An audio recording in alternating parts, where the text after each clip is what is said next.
আজ বানাবো পনির staff potato. যে কোনো নিরামিষের দিনে বানিয়ে ফেলার মতোই রেসিপি। প্রথমে সেদ্ধ আলুর ভিতরের অংশটা বের করে নিলাম। তারপর আলুতে হলুদ আর নুন মিশিয়ে রেখে দিলাম। এবার পুরটা বানিয়ে নেব। তার জন্য কড়াইয়ে সর্ষের তেল গরম করে জিরে আর হিং ফোড়ন দিলাম। ফোড়নটা একটু নাড়াচাড়া করে নিয়ে দিয়ে দিলাম আদা বাটা। আদাটা অল্প ভাজা ভাজা করে নিয়ে দিয়ে দিলাম হলুদ গুঁড়ো, শুকনো লঙ্কার গুঁড়ো, জিরে গুঁড়ো আর ধনে গুঁড়ো। এবার অল্প জল দিয়ে মশলাটা কষিয়ে নিলাম। মশলা কষানো হয়ে গেলে দিয়ে দিলাম গ্রেট করা পনির। পনিরের সঙ্গে মশলাটা ভালো করে মিশিয়ে দিয়ে দিলাম আমচুর পাউডার, পরিমাণ মতো নুন আর চিনি, আর দিলাম সেদ্ধ করে গ্রেট করা আলু।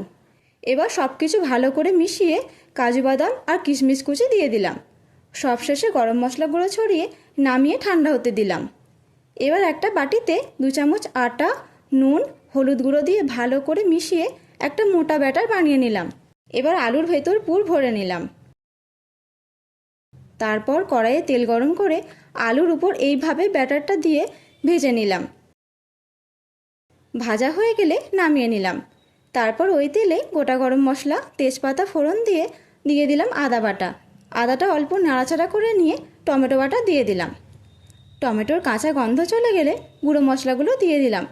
প্রথমেই দিলাম হলুদ গুঁড়ো, তারপর জিরে গুঁড়ো, ধনে গুঁড়ো, কাশ্মীর লঙ্কার গুঁড়ো আর নুন। এবার অল্প জল দিয়ে মশলাটা ভালো করে কষিয়ে নিলাম। মশলা কষানো হয়ে গেলে দিয়ে দিলাম টক দই, কাজু বাদামের পেস্ট। তারপর ভালো করে কষিয়ে নিলাম।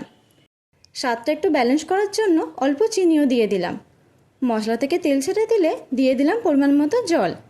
গ্রেভি একটু ফুটে গেলে ভাজা স্টাফ আলুগুলো দিয়ে দিলাম। এবার আলুগুলো গ্রেভির সঙ্গে 3 থেকে 4 মিনিট মতো ফুটিয়ে ঘি আর গরম মশলাগুলো ছড়িয়ে নামিয়ে নিলাম আর গরম গরম পরিবেশন করলাম পনির স্টাফ পটেটো।